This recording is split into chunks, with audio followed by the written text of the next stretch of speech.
Yo guys, napag-solid ng ating client mga kaibigan.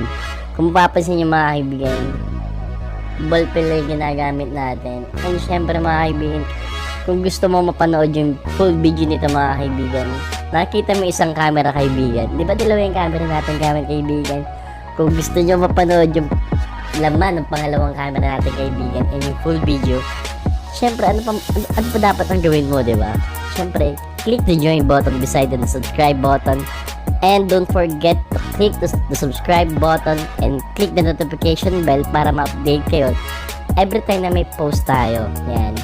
And sa mga sa mga hindi nakakaintindi ng ating language, lalo na sa mga nasa ibang bansa mga kaibigan, yan, kung mapapansin nyo is meron na tayong subtitle mga kaibigan. Ganun tayo katigas mga kaibigan. Ngayon, hinihintay lang natin yung editor natin na dumating dito sa area ko. Ang nangyayari ngayon is meron na tayong videographer. Hintayin nyo lang yung lalabas nating video.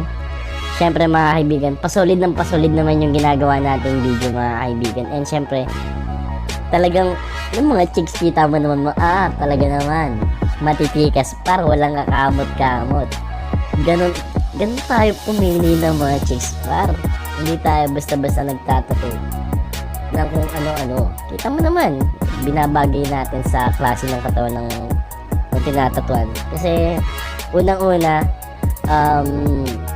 may mga part ng body kasi na hindi naman talaga dapat hindi naman talaga dapat tatuan kung ganito yung katawan mo.